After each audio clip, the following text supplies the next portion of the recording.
All right, all right, all right. Hello, hello, people. Super excited to be here today. We're gonna let the audience roll in, and then we'll get started in the next couple of minutes. This has been a very exciting week for me. I'm very excited to be able to present this information today. We spent a lot of time talking about bringing new patients into the practice. Now I'm really excited to talk about how we retain them. So, welcome, folks. I see the folks coming in.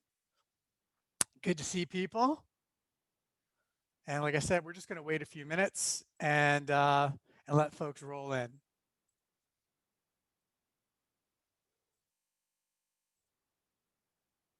How's everybody doing?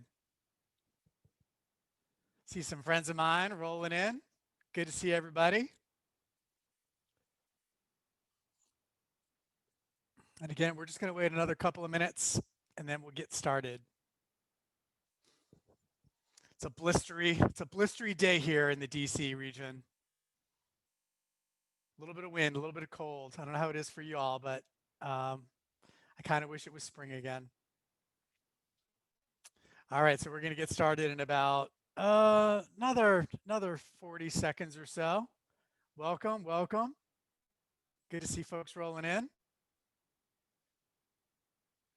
And let's get this started. Let me share my screen. Here we go, here we go. All right. So again, just going to give everybody a few more minutes. Some folks are continuing to roll in, and we'll get started in just a second here. But again, I'm super excited to talk about this today. One of my favorite topics, talking about creating raving fans. All right, it's 1:31. Let's get rolling here, everybody. So, thanks for joining me today. Again, very excited to talk about creating raving fan patients for practice acceleration. You know, it's one thing to bring new patients into the practice, and we've spent the last several months talking about how we do that, especially through digital marketing strategies. And now it's about what do we do once we have them in the practice, and how do we keep them and also turn them into raving fans that's telling everybody else about your practice. So Ken Blanchard, the leadership guru, describes a raving fan as someone who's a customer who is so overwhelmed and floored by the customer service they've received that they can't stop telling everyone about it. And I think we've all had that experience, right? Of the patient that comes in, maybe they've never had chiropractic care, maybe they've had chiropractic care, but not a great experience. And all of a sudden, you completely turn the tables and you help them in ways that they've never been helped before. And all of a sudden, they're literally telling every single person they know about you. And part of that is driven by the clinical outcome, but a lot of it is driven by other factors as well, scientific factors, which we're going to talk about today. So when it comes to practice acceleration, specifically as it relates to building a raving fan base, here's fact number one. You can't improve what you don't measure. And so one of the first action items that you can take is actually creating a strategy to measure patient satisfaction and or loyalty. And we're going to be talking about the difference between satisfaction and loyalty, and they are quite different. So there's lots of patient satisfaction survey templates out there. You can find them, lots of resources that are available. But I will tell you, excuse me, that I will tell you that at the end of the day, acceleration fact number two is that patient satisfaction in and of itself is fool's gold. So this is the book, If Disney Ran Your Hospital, 9.5 Things You Would Do Differently. And this book was written by Fred Lee. And he talks about in this book, in the chapter, literally patient satisfaction is fool's gold, the difference between a satisfied patient and a loyal patient. And Disney, and this is a gentleman who came from Disney and went into the healthcare space to help a hospital system improve their overall function and certainly improve their metrics as it relates to patient satisfaction and loyalty. A guy who works at Disney, he knows what raving fans looks like. And Disney creates raving fans literally every single day. Well, maybe not in the days of COVID, but normally they're very good at creating these loyal fans that come back and come back and come back and even talk about the experience with their friends and their family members that ultimately bring more people into the Disney theme parks. And Disney has a very unique way of measuring customer loyalty and satisfaction. So what they'll do is they'll, excuse me, They'll put out a customer satisfaction survey, and then what they'll do is they'll calculate the number of times, the percentage of times that somebody gives them all tens. So let me break this down for you. They send out 1,000 surveys a month to their customers, and 1,000 people respond, and 500 respond with all tens. Their loyalty score is 50%.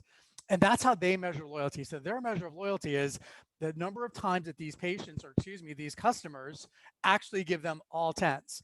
And what their data has shown is that those are the people that regularly return to the theme park. So they know there's a level of loyalty there that the other customers just don't have. In the Loyalty Effect book, written by Fred Reichelt, he also says that loyalty is a different animal altogether than satisfaction, and that people, customers, patients can be satisfied doesn't mean they're coming back. And so what we need to do is identify very quickly, very easily where your patients stand as it relates to, are they loyal to you, or are they just satisfied, and maybe they'll stick with you. Excuse me, I don't have COVID, just allergies. Maybe they'll stick with you, maybe they won't. Maybe they'll go to the PT down the street, or maybe they just won't come back at all. So we need to be able to identify that. And there's a very simple way to do this, and it's called the Net Promoter Score. And the Net Promoter Score, or NPS, is one question that you give to your patients. And it is, on a scale from 0 to 10, how likely are you to refer a friend or family member to our practice? I've already got a chat coming in. I've already got potentially a question. COVID. No, I promise it's not COVID, and I am not contagious. So again, NPS on a scale from 0 to 10, how likely are you to refer a friend or family member to our practice? One simple question, and it's so easy to do. Now, here's how you actually rank your scoring. So anybody who gives you a 0 through 6, they're detractors. They're going to require some proactive service recovery from you and or your team because they did not have a good experience in your practice, and they're definitely not satisfied by the result or the service experience that they had. Now, the 7 or 8s are really interesting because they're satisfied. They're passively satisfied, and they're potentially susceptible to your offerings, but they're also susceptible to other offerings that are out there that might take them away from your practice, and they're actually left out of the Net Promoter Score calculation.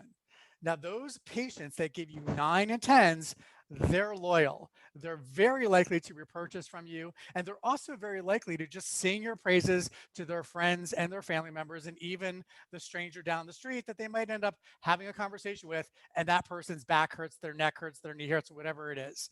So what you want is a high percentage of 9 and 10s. How likely are you to refer a friend or family member to our practice? On a scale from 0 to 10, you want those 9s or 10s because those are your loyal patients. So let's put this into context. And by the way, guys, like the stuff that I'm teaching you today is well known in Fortune 100 and 500 companies.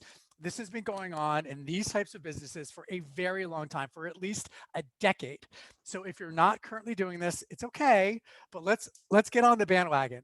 Let's make sure that we're actually starting to measure patient loyalty so we can improve over time.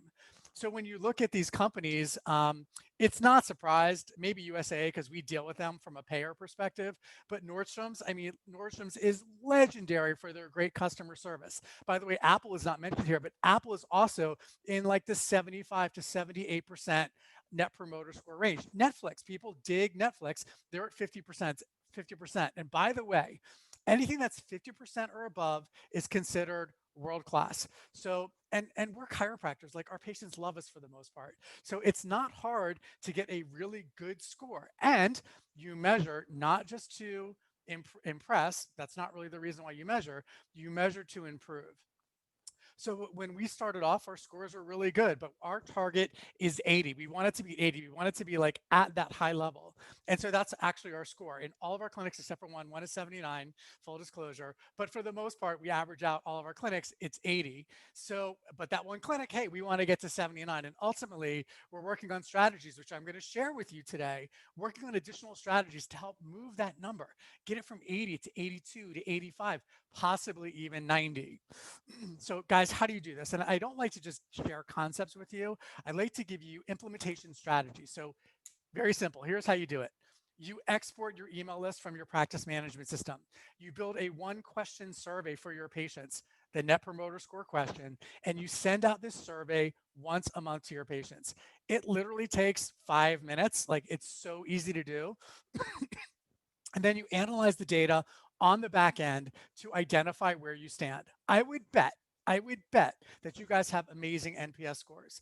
But if you don't know your scores because you're not serving your patients, you're never going to be able to share that information with other patients or prospective patients. By the way, data is a great marketing tool. How about your referral sources to the MD, the orthopedist, the primary care physician down the street? Do they know what your net promoter score? And if they did, would they be that much more inclined to refer to you? Putting it on the front page of your website, the homepage of your website, definitely a great way to market your net promoter score. So there's so many opportunities for you to accelerate growth in your practice by this one simple tool of just measuring net promoter score.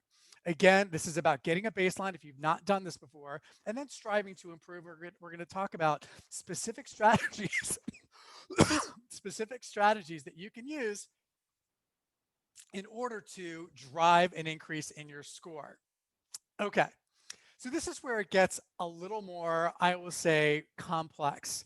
Not difficult, but just a little more complex in terms of how we think about what the true drivers of patient loyalty are.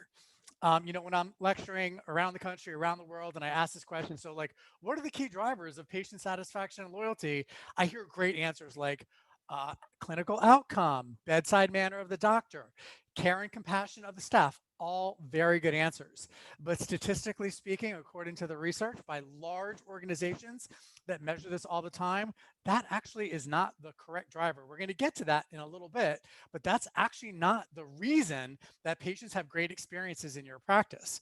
It's part of it, but not the number one reason. So as we get into this section, guys, I want to make a connection for you, and the connection is you and your team and your patients, and how both of those things drive patient satisfaction and loyalty. So in his book, Good to Great, Jim Collins, chapter number 2 was first who, then what. And what that means is you've got to get the right people on the bus, and then you figure out what seat to put them in, and then you drive the bus in the direction that you're going in. So if you've never read the book Good to Great, it's like, and you own your own practice, or one day you want to own your own practice, or you're an office manager of a practice and you want to really understand what great businesses look like, this is a must read. The Good to Great is like the CEO business Bible. And there's so many fundamental principles about building a great practice in this book. But as you can see at the bottom here, it starts with disciplined people. First who, then what? These disciplined people have disciplined thought. They stay focused on the task at hand, and then they take disciplined action. And all those things end up driving the flywheel.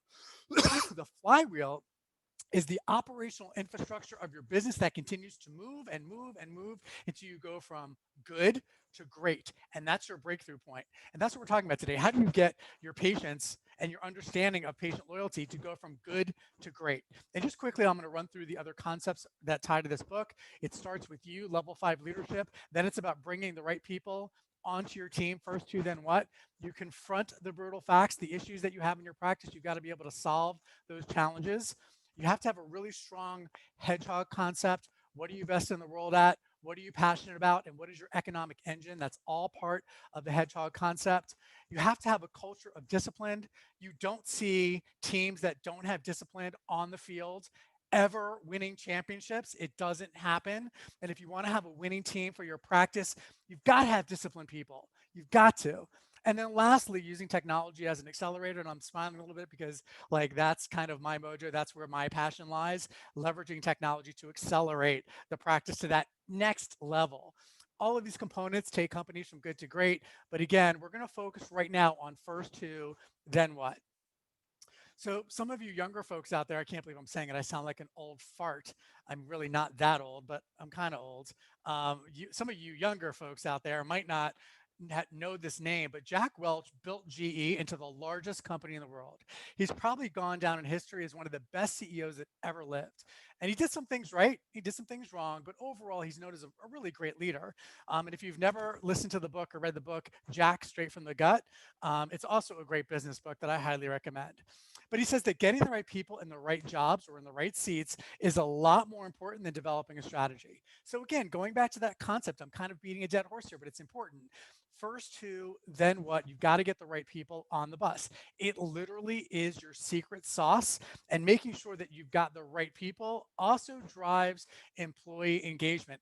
I literally just had this conversation with one of my clinic directors in one of our offices, and we were talking about the challenges that we're facing with COVID. And we were talking about like what is our responsibilities as leaders, and I said, our responsibility is not necessarily to motivate. We want intrinsically motivated, intrinsically engaged people, but it is our responsibility to inspire, to constantly remind them of the why we're here, why we exist, how we're helping patients through this very difficult time of COVID, both with their physical ailments, but also their emotional ailments and elements, like what they're dealing with emotionally going through this crisis that also ends up manifesting themselves as physical problems as well. So again, that was kind of a long way of saying we have an opportunity to bring on the right people. Those right people are always going to be engaged. And then, of course, our responsibility as leaders is to keep them inspired. So it literally is about team first, specifically as it relates to driving patient loyalty. So guys, here's the data. Press Ganey, which is the largest hospital-based patient satisfaction company literally in the world, has done tons of studies evaluating the drivers of patient satisfaction and loyalty. And what they found is that statistically speaking, the higher the engagement of your employees based on surveying your employees, the higher satisfaction and loyalty there is with your patients. So it statistically, it starts with you and your team. So breaking it down for you, employee engagement equals patient engagement.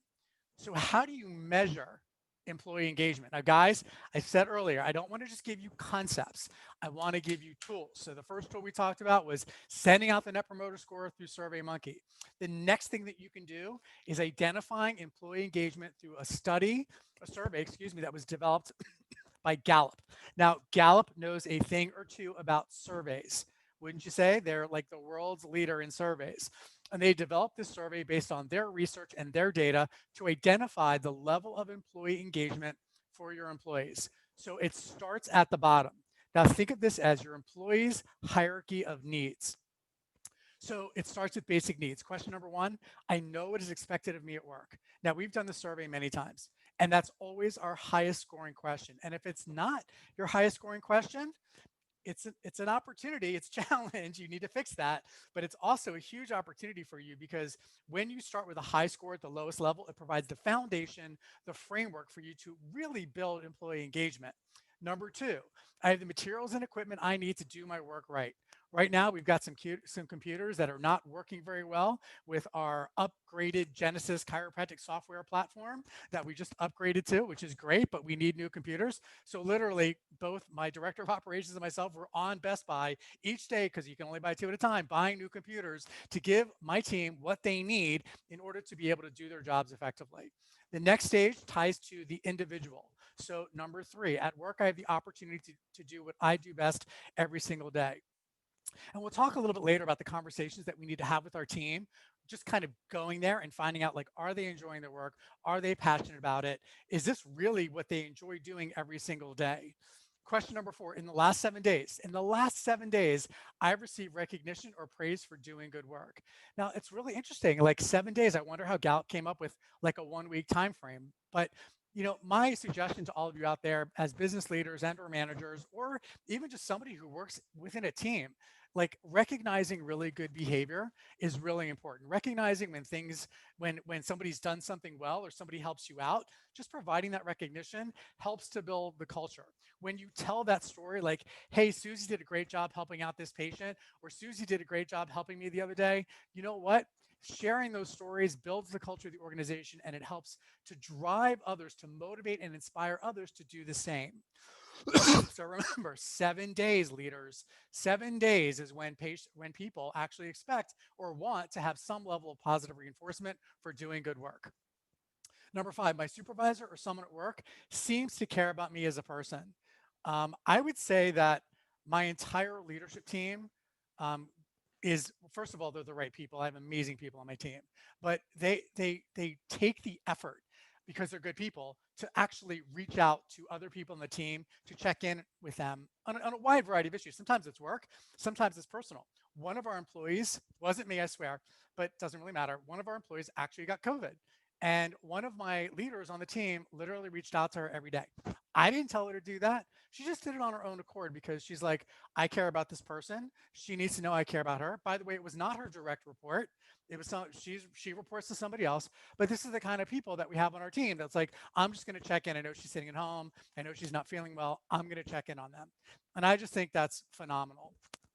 Number six, there's someone at work who encourages my development. We're going to talk a lot about development moving forward. And I know it's hard, guys, conceptually to take this content and tie it back to patient loyalty and satisfaction. But I promise you that when you build a really strong team, it drives the entire organization forward. Higher levels of engagement drive much higher levels of patient satisfaction and loyalty. Next is teamwork. At work, my opinions seem to count. So I'm very much a collaborative leader. Like I want to hear from the people on the front lines because they know way more than I do about what's going on. And so sometimes my team is like, okay, Jay, stop. Like, okay, like let us handle it. And then honestly, many times that works out the best. Number eight, the mission or purpose of my company makes me feel my job is important. We're very clear about that. We're going to talk about that in just a little bit. That drives our organization. That's our North Star. Number nine, my coworkers are committed to doing quality work. We're only as strong as our weakest link, guys. So when you have somebody that is on the team that you're allowing to slide or that's not doing good work, everybody else sees that. And so we really do our best to make sure that we've got just high performers across the board. And then lastly, growth. In the last 6 months, someone at work has talked to me about my progress. I'm sorry, my camera was in the way. It's talked to me about my progress. And that's really important because we always want to make sure that we're having conversations about what our team, our members of our team want to do next. And then this last year, I've had the opportunities at work to learn and grow. And again, we're going to be talking about this a lot. So you can literally put this survey into SurveyMonkey. You can send it out to your team. You can do it anonymously. They don't even have to give you their names, and then you can get the scores on your survey, and then you can sit down with your team as a group or even individually and talk about ways to improve. So that's an action item for you for sure. Another action item is you really have to have a strategy around talent acquisition, employee engagement, which we just talked about, doing the Q12 surveys and having conversations, and performance management processes to build and foster your practice's culture. So again, I know this is a lot of information, but you want to start building these action items out. You're not going to be able to do them all at once, but you want to build the talent acquisition and management infrastructure over time so that you can have the engagement and ultimately the patient loyalty that you want. Now, when it comes to hiring, I've made my fair share of mistakes. Oh my God, I've had so many times where I wish I would not have made that hire, and I've learned from that.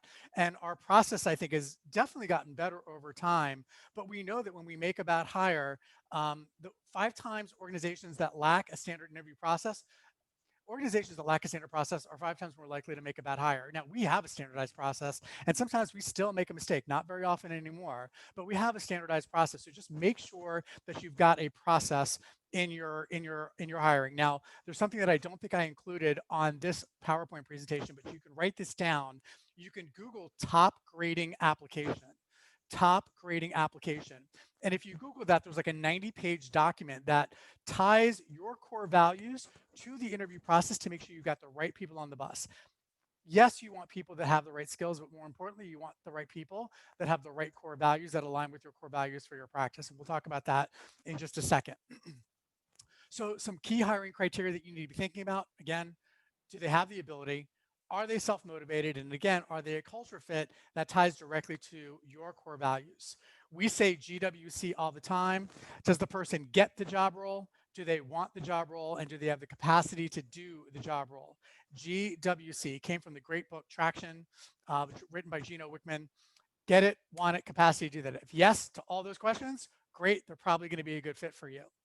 So again, action items, ensure you use a proven methodology, top grading. Some people like the Colby process to do an assessment on their personality type to bring the right people into your practice.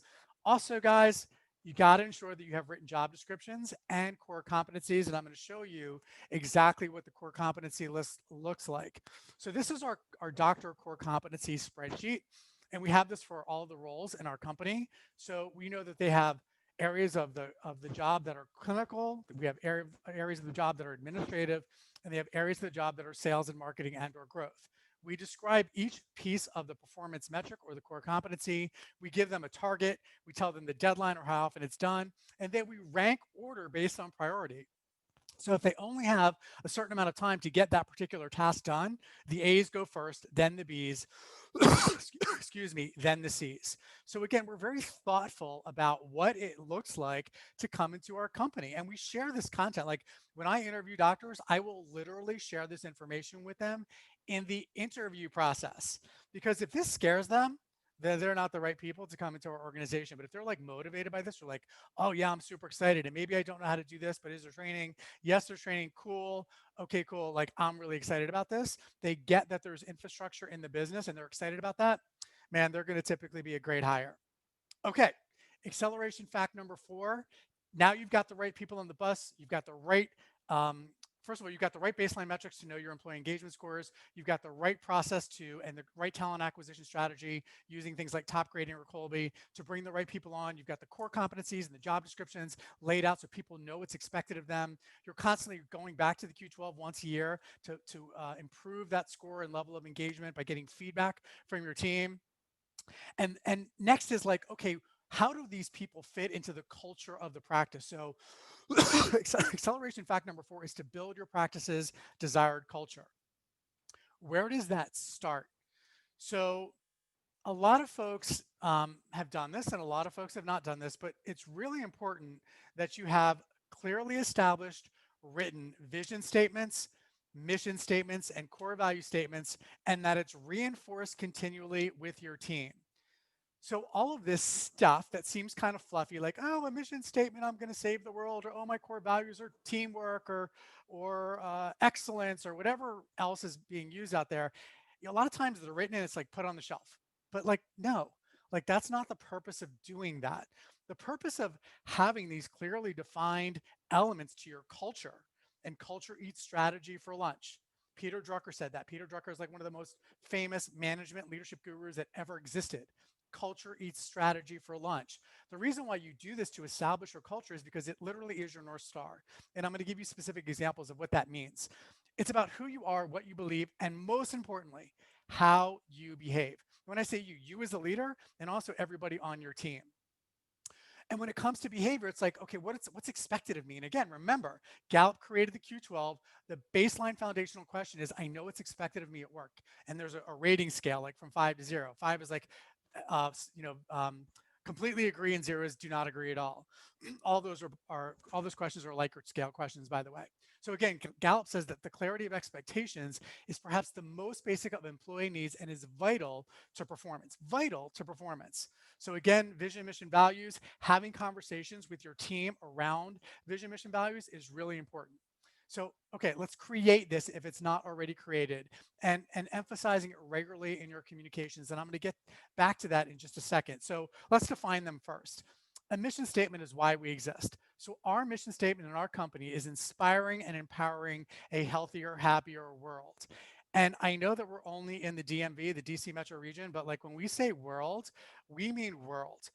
We might have to help somebody who is in Beijing, whose daughter is a patient of ours, and we need to send them a referral source that of a chiropractor in Beijing. Like that's helping them around the world. We don't limit our thinking to just our the four walls of all of our practices. So inspiring and empowering a healthier, happier world. Vision, what do we look like when we're the finished product? And there's a lot more detail around vision statements. We have what's called a vision traction organizer, which is a lot more comprehensive. Don't have time to go into that today, but it's like, what do we look like when we're finished? And then lastly, values is, what do we believe and how do we behave? Now, this is something that I created called the Kaizo commitments for my team. And it was really a way to, and this was like coming out of like the worst part of COVID. And I created this document. We've had other documents in the past, but I'm like, I need to reset everybody. Everything has been tumultuous. It's been everybody's kind of had this really huge disruption in their life. One of our clinics closed for good. The other clinics were changing how we're engaging with patients. Some we're seeing in person, but we're also doing a lot of telehealth. I'm like, let's just reset everybody. Let's show everybody what great looks like. I saw there was something that came in, and I promise I'll get to your question in just a second. So the Kaiser commitments: as a brilliant, human-centered, tenacious, passionate, and synergistic teammate at Kaizo, I commit to one, building the culture by showing up with positivity, gratitude, a will-do mindset, and having fun. Hashtag brilliance. So what I did is I took our value of brilliance and I tied it back to an explanation, what great looks like by being brilliant. Number two, placing the needs of the team and the patients at the forefront of my actions. Hashtag human-centered. Human-centered is one of our values. Number three, accepting every new task and challenge as an opportunity to learn, grow, improve, and help Kaizo achieve its mission. Hashtag tenacity. Number four, growing Kaizo's impact by proactively focusing on all Kaizo's brand building initiatives. Hashtag passion. Number five, strengthening trust and relationships by communicating transparently and accurately. Hashtag synergy. And our tagline: rethink, rebuild, restart. And then, of course, you can see our mission statement at the bottom. Now, I know some chats have come in, so I'm just going to pause there and just see. Um, Okay, so it says, are you ever actually finished? I'm interested in what you do for telehealth. Yes, we can talk about, Danny, we can talk about telehealth at the end. Happy to share that with you as well. Oh, I'm sorry, Daniel. I could only see part of your name. Dr. Posnarski. Good to see you, brother. I promise that we'll get to the telehealth piece a little bit later in the presentation. Okay, so now that you've got all of your core values set up, your mission, vision, value statements all set up, you've got your hiring strategy in place, your talent acquisition and management strategy in place, it's really important also to meet with your team on a regular basis. This is our cadence. We have weekly and or bi-weekly one-on-ones. I meet with my direct reports every single week. We have weekly staff meetings. We call them level 10s. We have quarterly planning sessions called hackathons and quarterly skill building sessions for our clinical teams, annual planning sessions for all the divisions of our company, and then we do annual performance reviews as well to make sure that everybody knows where they stand. For our level 10s, our weekly meetings, this is the typical agenda. We share good news. We talk about all of our key performance indicators, what we call our scorecard. We share people headlines, like anything going on with patients and or employees that we need to discuss. We talk about to-do, excuse me, to-dos. These are action items from the opportunity problem solving list or our issues list. The opportunity and problem solving list is really where we just discuss, like, what are the issues that are going on in the practice. Then we create weekly to-dos to solve those problems. And then we conclude and we rate the meeting. So this is how we engage our employees. And again, it's about building the culture, getting feedback from them, investing time in them, and making sure that we're rewarding them through recognition strategies when they're doing great work. I just want to share again, I talked about the quarterly uh, uh, training sessions that we do. I'm constantly sending out content on professional development. Um, this is what we know from the data. We know that when leaders invest in their team, the business grows. 20% higher sales, 21% higher profitability, 17% higher productivity, 10% higher customer metrics, 40% fewer defects, which like saves so much cost, 41% lower absenteeism, 24% lower turnover, which saves a ton of money in business to consumer industries. Uh, um, I'm sorry, I can't see. Oh, I can't. Sorry, 59% lower turnover in B2B industries, 28% less business shrinkage, and then 70% fewer safety incidents. So we know that investing in your employees makes you money. I'll never forget being at a Maryland Chiropractic Association meeting a long time ago, and this concept of having to now get our CAs licensed and registered in the state became part of like the regulatory process. And we as doctors were going to have to pay for it. And there were people in the audience who were like, oh my God, I can't believe we're going to have to spend this money because, we're just going to spend this money and then they're going to leave. But that's not what the data suggests at all. What the data suggests is when you spend the money and you invest in your team, they're actually more likely to stay with you. So don't be afraid to invest in your team. especially when it comes to the science of motivation, intrinsic motivation. This came from the book Drive by Dan Pink. He and his research team really looked at what drove people intrinsically. And there are three things that really drive people. One is purpose. Again, what is your mission statement? And are you constantly reminding your team of why you exist? Mastery, expertise and deep understanding of concepts and the carrying out of specific skills. Again, that's where your training comes into play and your professional development comes into play. And then lastly, ownership of the task, providing autonomy, letting them go out and do their best work. If you hire the right people and you train them well, let them go out and do their best work. And that's really how people become intrinsically motivated. That's what really drives engagement, ultimately yielding high levels of patient satisfaction and loyalty. Some additional bonus books that I want to share with you. One is The Culture Blueprint. It's an amazing book. If I had to start my practice all over again 27 years ago, this would have been the first book that I would have read. Because again, culture eats strategy for lunch. We want to start with culture. So there's actually a free version if you just go online and you Google The Culture Blueprint free PDF. You can find this book for free. I highly recommend that you read it. The next bonus book that I want to share with you is Five Dysfunctions of a Team by Patrick Lencioni. Again, like anybody who leads people or works with people, you want to read this book. It's a great book where Patrick tells this story and identifies what the five dysfunctions of a team look like, which are the absence of trust, leading to a fear of conflict, leading to a lack of commitment, leading to avoidance of accountability, and ultimately means there's a lack of attention to results. So this book walks you through this story of what all of that looks like and how you overcome those dysfunctions, how you actually build trust by ensuring that leaders are actually transparent and vulnerable, how trust allows people to actually engage in conflict. Like, we don't always agree with one another on our team, like, of course, and I don't want people who always agree with one another because then new ideas are never stimulated. So healthy conflict and candid debate, respectful candid debate, is really, really healthy for an organization and ultimately leads to the best ideas. And that's not just from this book. There are other great books out there in leadership and business that share that same concept. Ultimately, when you've had conflict, you get to a point where, you know what, even though we may not all agree, this is the decision that we're going to make together. And that drives commitment. And when people have commitment, they're more accountable. And when people are accountable, guess what? You get better results. And not only do you get better results, but you get better results and it's easier. And so, again, a great book to read. I highly, highly, highly recommend it. Okay, so we've talked about measuring, right? Like, we've got to measure net promoter score. We've got to measure employee engagement. We've got to build out the culture of the organization and ensure we've got the right people on the bus. Okay, cool. We've done all that. Now we're ready to build out a formal customer service program. This is my good friend, Mr. Joey Coleman. Joey literally speaks around the world, and he also wrote a best-selling book called Never Lose a Customer Again.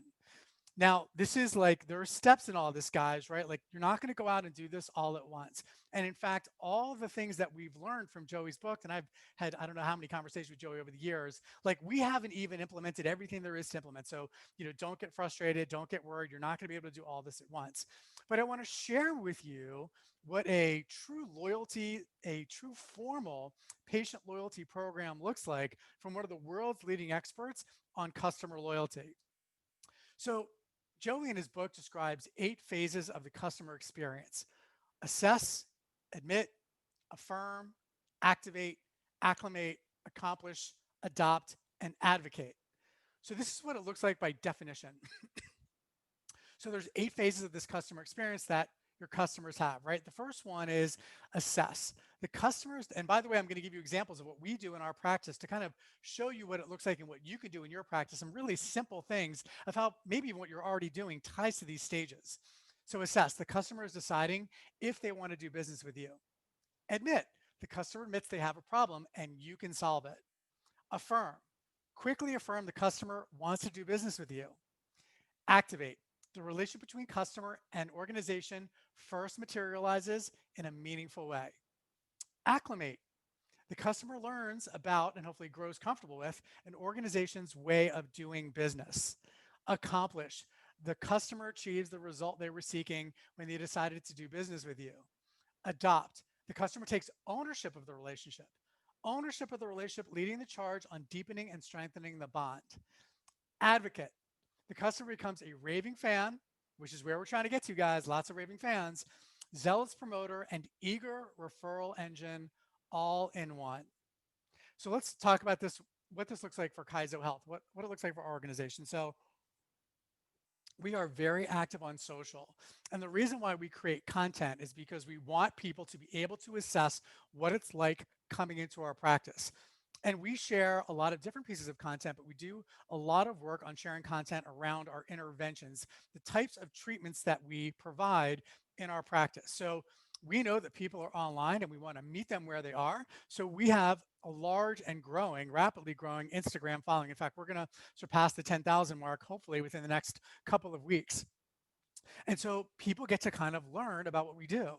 When I'm in the practices, and I don't see patients anymore, but when I'm in the practices and I have the opportunity to talk to our patients who are getting treated, it's so cool to hear. Like, I'm like, so how did you find out about us? I'm like, oh, I saw you on Instagram, or oh, I saw you on Facebook, or, my friend referred me through your app. Like, and I love hearing that because that entire process is telling me that as they're assessing our business through whatever strategy we're providing, they're identifying, they're connecting to us. So we must be doing something right. Assess, again, leveraging technology. We actually, so most of you know, and if you don't know, we build mobile apps for chiropractic practices. We started by building our own mobile app for our own practice because we saw there was a huge opportunity, a huge need. 20 years ago, nobody knew they needed a website, right? Now everybody has a website. Right now, I think a lot of people are just starting to understand, like, holy crap, like, I would love to have a mobile app. And we had that holy crap moment 2 years ago, and we built one for our practice. Now we build them for many other practices, but when we built it for our practice, we wanted to provide value. We wanted to give something to the public that they could use right away. And we actually created, this is a great assess component. We created an assessment. So, and we knew that we would differentiate ourselves this way. We could have an assessment that's out there for the university, could be somebody in Beijing, who knows? And they could take an assessment and they could learn about their condition and then get free exercise videos that are automatically sent to them that they could do that might help them with their condition. So that's part of the assess phase and what we do. Admit. So we want to ensure on-brand communication. Now they know that we're the right person for them or the right practice for them. We want to make sure that we're providing on-brand communication when they reach out to us. So it might be a new patient phone call. It might be an electronic request for an appointment. We want to ensure that we're communicating with them in ways that lets them know that we are human-centered and we do care about them as individuals. And we want to make sure they're in the right practice with the right type of provider to get them the best possible outcome. Affirm. We confirm our appointments in a very seamless way using technology with both Genesis and ReviewWave, which is like a texting service that we use. It's a great way to connect with our patients and got to meet people where they are. It's on their phones, whether it's our mobile app or using other technology. We want to make sure that we're connecting with them in meaningful ways. Now we've affirmed that they're in the right place. Great. They've affirmed, like, okay, cool. This is a seamless, convenient way for us to interact, me for as the patient to interact with this practice, and they're happy. Now it's activate. They're coming in for the new patient visit. I think this is just like it's like the best opportunity for us to really begin the process of helping people. And that's why we exist. Like, we exist to do that. And so, like, the new patient visit is like so critically important. And I think I'm really proud of the people on my team because I know that they are translating a message that aligns with our core values. They're very human centered because they put the patient first. They are brilliant, like, technically speaking, they really know their stuff. And so, like, it's just a pleasure to see some of the reviews coming back after patients have their first visit with us because the experience is remarkable. And at the new patient activate stage of the visit, what I really like about what we do is we use the evidence to prescribe a treatment plan for our patients. I think it's unfortunate that a lot of chiropractors are not super familiar with clinical practice guidelines and randomized controlled clinical trials that actually spell out exactly how patients should be treated. That's probably either in somewhat alignment or complete alignment with how they're prescribing care plans, but they're not using the science to communicate with patients that this is the reason why they're giving this advice. It might have been something they were, taught by their clinician in school or some practice management company out there, but, like, there's good evidence around treatment dosing. So use the evidence around treatment dosing to give a transparent, honest, ethical report of findings to your patients. And by the way, guys, if you want this form, this evidence-based report of findings sheet where you can talk through the stages of care, recommend care based on the patient's specific condition, get them scheduled. If you want this, just go to that link that's at the top there and you can download the PDF. And I've also created like a tutorial video that you can use. It's free for you guys, anything that we can do to help. But you can download that and then use it for your practice. Okay, now it's the acclimate phase, and that's all about the return visits. And I talk about this with my team all the time. Authentic curiosity is one of the greatest skills that you can develop. I'm a very curious person, just by nature. And so, like when patients come back and you have the opportunity to learn more about them as human beings, these three questions really should be answered. Like, who is your customer? What do you know about them? And how do you build a personal and emotional connection with them? And by the way, this is not just the doctor. This is also the staff. I think my team does a remarkable job of really connecting. When I watch my team in action, I'm like, they just care and they're naturally just finding out about our patients and learning about them. And that builds the bond that keeps the patient connected to us. And when they're connected to us, both in person and digitally, through our mobile app, like that's just a beautiful connection. And when they're connected to us, they're more adherent in their care plan. And then of course they get a better outcome. And then they're more likely to be a raving fan. And that's ultimately one of our goals. One of our goals is to get a best outcome, period. End of story. But if we can also turn them into raving fans, that's not bad for us either. And by the way, it's also good for the community and for population health because more patients coming into a chiropractic practice and less patients taking drugs and having invasive procedures is good for the planet. So again, building that emotional connection with them ultimately drives the things that we're looking for. Then there's the accomplished phase. Now the patient has gone through the course of care. They're a doctor discharge. The reason why I have this picture of the gong, you guys, is because we literally, literally have mini gongs in our practice. And when a patient is doctor discharged, they walk up to the front, they bang the gong, and everybody stops what they're doing and applause. And I'm telling you, it is so much fun. And for the patients that have never heard it before, they like turn to our staff or turn to the doctor, like, what's going on? Oh, that was a patient who just completed their care plan. What do you think that does? It inspires and motivates that person to want to bang the gong because it's like kind of fun and they're getting like a little reward. Everybody's clapping. So again, these are customer patient engagement strategies that are differentiated, that distinguishes our brand from other healthcare providers, other businesses out there, that drives better loyalty in our practice. Again, adopt. Now they've kind of owned the relationship. We've got lots of patients that will post on their own pages about the things that we're doing with them. So there's great, excuse me, social strategies that you can use in order to help bring your patient tribe into your community. They can post on Facebook. They can comment on content that you're putting out there on all your digital channels. And these are great opportunities to build connection to your tribe over a period of not just days or weeks or months, but I'm talking years. And then lastly, the advocate phase. This is where your patients are raving fans. They're just telling everybody in the world about you. And there's lots of different ways to do that. They can tell somebody in person, like, "Hey, Dr. Pozarnsky is a great chiropractor. Go see him. He's amazing." Um, that's one way to do it. There's one to many where you can have digital strategies where people leave you Google reviews, critically important for SEO, by the way, or they leave you reviews on Facebook or Instagram or whatever. Yelp, which I hate Yelp, but that's a whole other story. Um, but then there's also like a very technology savvy way of doing it that we do. We actually have a refer a friend tile on our app where when somebody wants to refer somebody, they don't ask us for a business card anymore. They're like, "Hey, I want to refer a friend. My mom hurt her back. Hey, Joe, just go on to the app, open up the app, hit the refer a friend tile. Literally, with 2 clicks, they can hit the refer a friend button, and they can literally refer a custom message either by text, email, or even social. Go to Facebook, go to Instagram. They can tag their friends or their family members, and like with 2 clicks, they can actually refer a friend to our practice.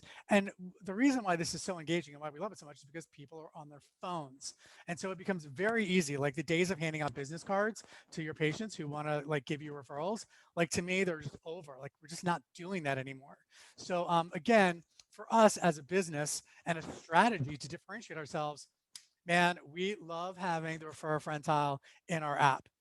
Okay, so guys, I covered a lot of stuff today, but let's just go back and we're going to summarize. And I have a few minutes left for some questions. And again, I want you to understand if you're not doing any of this or all of this, it's okay. Just remember, you're going to have action items that we've talked about today. And remember, you can go on our Facebook group and you can check it out. It's free for you, so you can always go back and or to our blog on our website, and you can always rewatch. But there are specific steps that you can take today. So you can't improve what you don't measure. So make sure you measure patient experience, and specifically, I highly encourage you to use Net Promoter Score. We talked about the steps that you can take through SurveyMonkey. Again, patient satisfaction is fool's gold. Go for loyalty.